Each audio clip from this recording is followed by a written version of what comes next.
Quiz of Ice and Fire.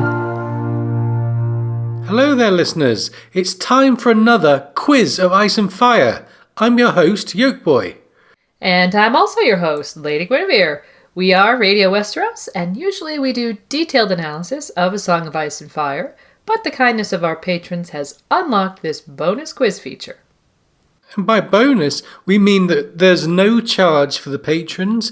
This bonus quiz is a freebie, just for some fun, and we do pick and choose questions that might remind you about book details, both important and trivial, that you might have missed or forgotten. Okay, and if you're keeping score, it might be a good idea to get a pen and paper handy now. There are 15 questions, and today's topic is Houses of Westeros. This is the second time we've delved into this subject. Yeah, corresponding with our last quiz episode, we have 15 questions on Westerosi houses to test you on. From obscure vassals to major houses and those in between, pit your wits against us and see how many you can score. And remember, we do enjoy you guys shouting out your scores across our social media, YouTube, Twitter, Facebook, Patreon, and so on. Please tell us your scores when you've finished. Okay, so let's get started with question 1. House Blackwood are a proud and ancient house whose sigil features the dead weirwood of their seat at Raventree Hall. Our question is, which house do the Blackwoods blame for poisoning said weirwood? Yeah, who are the weirwood poisoners? Can you remember that detail? And on to question 2. In the north, there are fierce mountain clans loyal to House Stark. Jon Snow tells Stannis in A Dance with Dragons that one clan are most numerous. At the harvest feast, Bran describes their sigil as 3 brown buckets on a blue field with a border of white and grey checks. Which clan is this that we're talking about? Okay, so which clan are we asking you about? On to question 3. The Lannisters are the richest house in Westeros from all that gold mining at Casterly Rock. Our question is, and half a point for each, who is the second wealthiest house and what is their seat? Yeah, so half a point for each. Who is the second wealthiest house and where is their seat? And on to question 4. Which house was founded up north in the time of the main series in a match made by Jon Snow? Okay, so a new house created in the north during the time of the main series. On to question 5. Which house sports 9 black bats on their sigil and also hosted one of the most famous tourneys in Westeros history? Yeah, famous tourney, black bats. Which house is this? And on to question 6. Which northern house were formerly Reachmen, but now live on the mouth of a river of tactical and financial importance, making them a very powerful northern vassal? Okay, so Northern House, who were former Reachmen. On to question 7. Which old but poor house hails from Hart's home in the Vale? Yeah, this is quite a difficult one. The seldom mentioned Hart's home. Whose seat is that from the Vale? And on to question 8. Peter Baelish's house was founded by his great-grandfather, and his son chose a head for the sigil. Our question is, whose head is it on the Baelish sigil?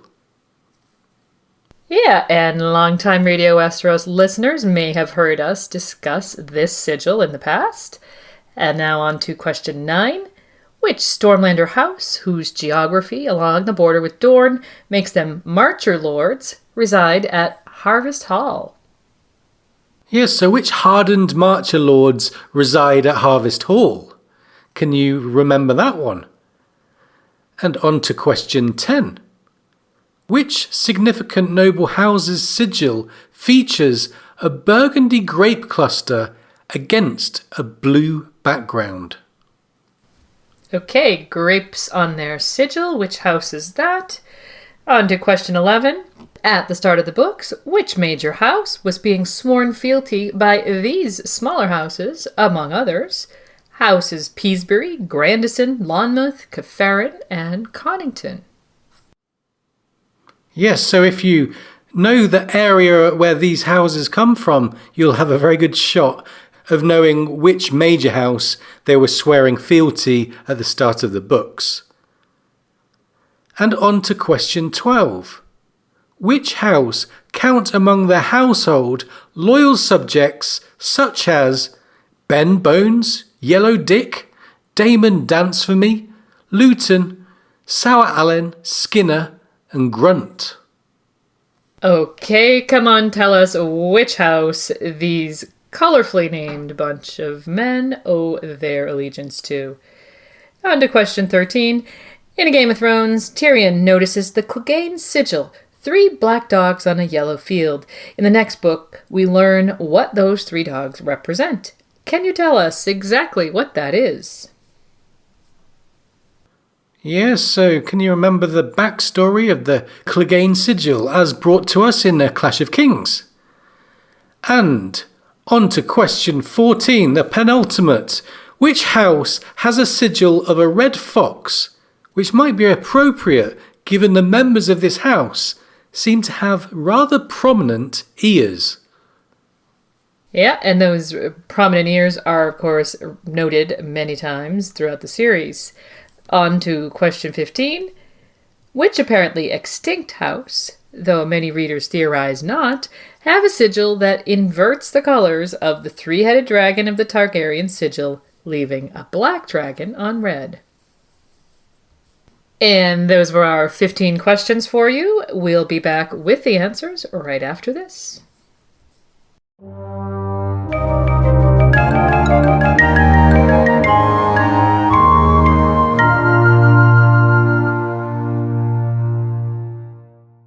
Okay guys, welcome back. And now it's time for the answers to those 15 questions we gave you. And question number 1 was about House Blackwood and who are they blaming for the poisoning of the weirwood at their seat at Raventree Hall. And the answer that we find out from A Dance with Dragons is of course the Brackens. Yeah, that's right, fellow Riverlanders, but arch enemies, the Brackens. Here's a quote from A Dance with Dragons. Jaime glimpsed the gnarled limbs of the tree from which the castle took its name. It was a weirwood, ancient and colossal, 10 times the size of the one in the stone garden at Casterly Rock. This tree was bare and dead, though. The Brackens poisoned it, said his host. For 1,000 years it has not shown a leaf. In another 1,000 it will have turned to stone, the maesters say. Weirwoods never rot. So, the story behind the Brackens poisoning the weirwood. And question 2, you remember, had to do with that mountain clan whose sigil is described as 3 brown buckets on a blue field with a border of white and gray checks. And the answer is House Wool. Yeah, House Wool. And perhaps there's a clue there in the description of the sigil with the 3 brown buckets, remembering there is a character called Big Bucket Wool. Here's a quote. The Wool, he has the biggest belly in the mountains and the most men. The Wolves fish the Bay of Ice and warn their little ones that Iron Men will carry them off if they don't behave. To reach them, your grace must pass through the Norries lands, however. They live the nearest to the gift and have always been good friends to the Watch. So a bit of information about these clansmen who have the most men there. And on to question 3, which was about the second wealthiest house and their seat. And this one was quite straightforward, I think. The answer is House Tyrell, and their seat is, of course, Highgarden. Yeah, that's right, Tyrell and Highgarden, and it looks like we're going to be seeing these 2 wealthiest houses in the realm facing off in the upcoming books. Question 4 had to do with a brand new house founded in the north during the time of the main series. This, of course, is House Thenn, which was created when Jon Snow arranged the marriage between Sigorn and Alice Karstark. And here's the passage. Sigorn, asked Melisandre, will you share your fire with Alice and warm her when the night is dark and full of terrors? I swear me, the Magnar's promise was a white cloud in the air. Snow dappled his shoulders. His ears were red. By the red god's flames, I warm her all her days. Alice, do you swear to share your fire with Sigorn and warm him when the night is dark and full of terrors? Tilly's blood is boiling. Her maiden's cloak was the black wool of the night's watch. The Karstark's sunburst sewn on its back was made of the same white fur that lined it. Melisandre's eyes shone as bright as the ruby at her throat. Then come to me and be as one. As she beckoned, a wall of flames roared upward, licking at the snowflakes with hot orange tongues. Alice Karstark took her Magnar by the hand. So the marriage of Alice and Sigorn there. And on to question number 5, and this was about a house who sport 9 black bats on their sigil and hosted a very famous tourney from Westerosi history. Did you know that one? The answer is House Went. Yeah, House Went, the former owners of the huge yet unfortunate castle of Harrenhal. Manissa Went was Catelyn Tully's mother. Oswell Went was a king's guard at the Tower of Joy. And on a related note, his brother, Lord Walter Went, hosted that famous tourney at Harrenhal, where Prince Rhaegar famously and fatefully crowned Lyanna Stark as his Queen of Love and Beauty when Aldous Miles died. Now on to question 6.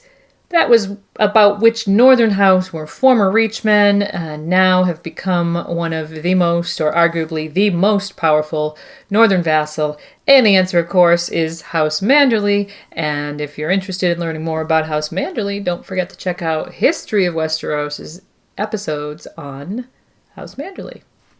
Yeah, we look forward to seeing some Manderly action in the Winds of Winter, of course. And this history of emigration by the former Reachmen and the subsequent relationship with the Starks begins to take centre stage up north as the Manderly's loyalty is tested. Here's a quote.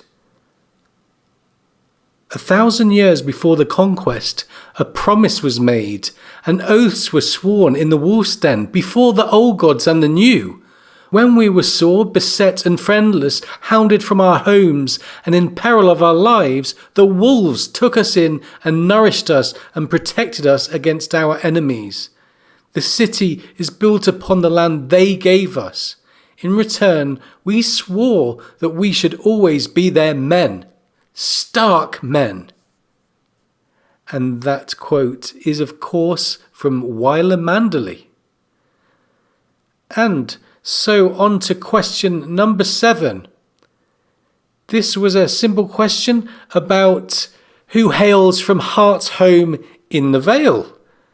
And the answer is House Corbray. Yeah, House Corbray, and notable members include Lionel Corbray and, of course, Lynn Corbray, one of Lysa Arryn's one-time suitors, about whom it's revealed in A Feast for Crows he's secretly working for none other than Peter Baelish. Lynn's job is to feign hatred for Littlefinger and join the conspiracies against him, acting as a spy. And, of course, we're looking forward to seeing how that one plays out in The Winds of Winter.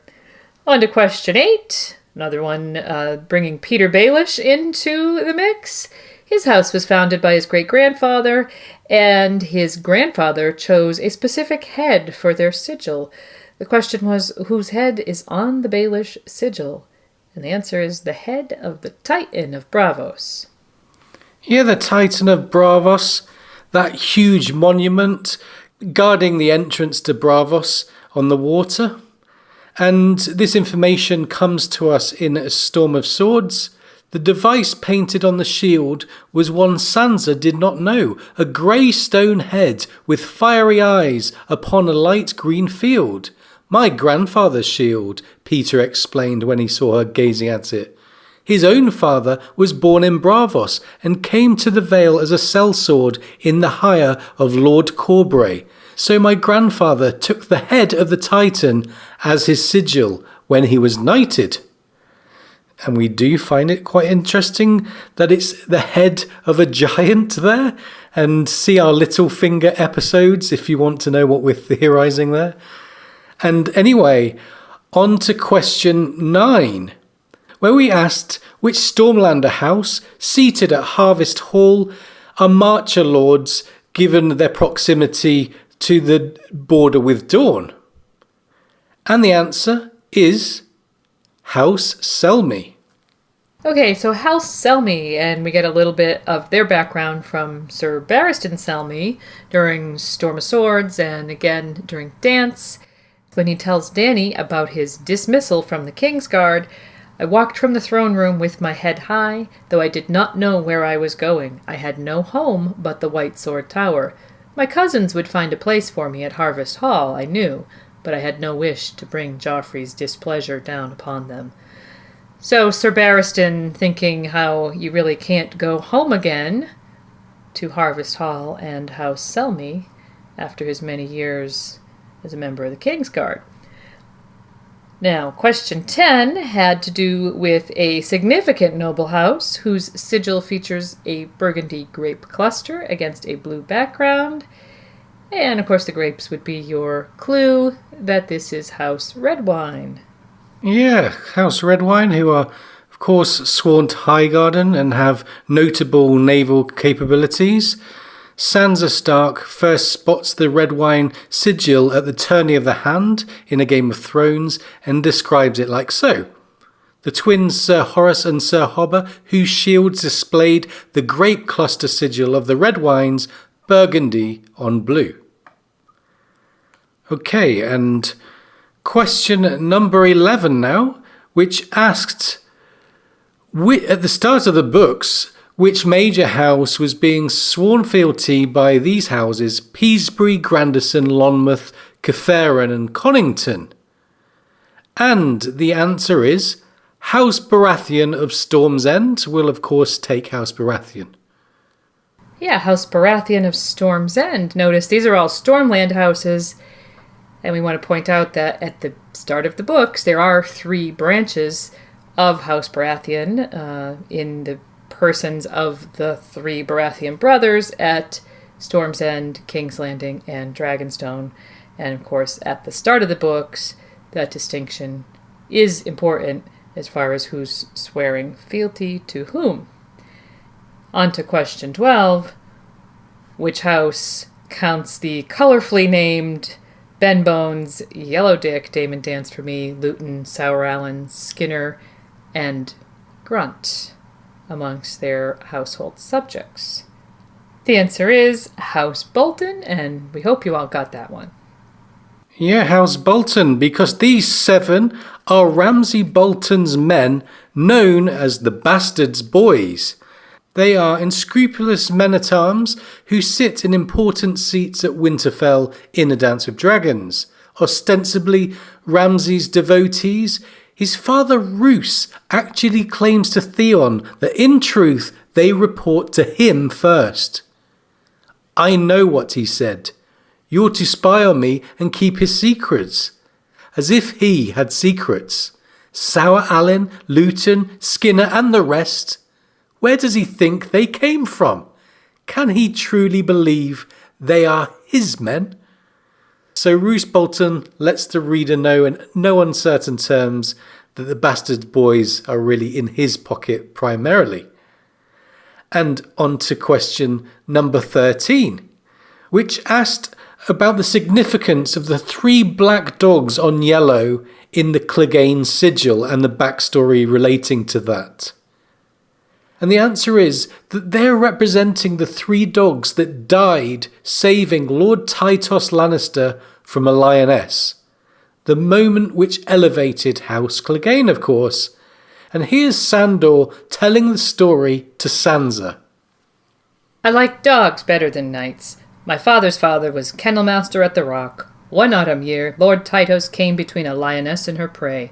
The lioness didn't give a shit that she was Lannister's own sigil. Bitch tore into my lord's horse and would have done for my lord too, but my grandfather came up with the hounds. 3 of his dogs died running her off. My grandfather lost a leg, so Lannister paid him for it with lands and a tower house, and took his son to squire. The 3 dogs on our banner are the 3 that died, in the yellow of autumn grass. A hound will die for you, but never lie to you, and he'll look you straight in the face. And on to question 14. Which house's sigil features a red fox and has members who are noted to have rather prominent ears? The answer, of course, the Florence. Yeah, the Florence, of course, sullies Baratheon's house, and given their reach men sworn to Highgarden, they're well embroidered in the conflict with torn loyalties. They have a fox on their sigil. Here's a quote. "It's customary to grant a king the style, your grace," announced Lord Florent. A red gold fox poked its shining snout out from his breastplate through a circle of lapis lazuli flowers. And finally, on the Florence, we mentioned when we were questioning, those prominent ears. George seems to have written the Florence with these unusually large ears. Here's a quote. "Queen Salisa's uncle was a keg of a man with thick arms and bandy legs. He had the prominent ears of a Florent, even larger than his niece's." And this observation about their ears is repeated quite a few times, so it does create a bit of humour after a few repetitions. And anyway, that's it for the Florence. On to our final question of the day, number 15. We asked, which apparently extinct house, though theories in the fandom deny this, have a sigil that inverts the colours of the 3-headed dragon on the Targaryen sigil, leaving a black dragon on red? And the answer is House Blackfyre. Yeah, House Blackfyre, founded by Daemon Blackfyre, the legitimized bastard of Aegon IV, the Unworthy, and his cousin, Princess Daena Targaryen. This troublesome house fought civil wars and rebellions against the Targaryens and at times divided Westeros. Now thought to be extinct, the fandom is rife with notions that another Blackfyre uprising is in the making, with young Griff being a secret Blackfyre rather than Aegon Targaryen as he thinks he is. This theory, based on the scheming of Varys and Illyrio, is covered pretty thoroughly in our episode number 25 about the Blackfyres, where we also cover Blackfyre history and backstory, so check out episode 25 if you haven't already done so. And that's it for today. Thanks so much for joining us. Remember to shoot us your scores across social media, Twitter, Facebook, on Patreon if you're patrons. We do love to hear from you. Leave it in the comments on YouTube. We appreciate all of your support. Until next time, bye-bye.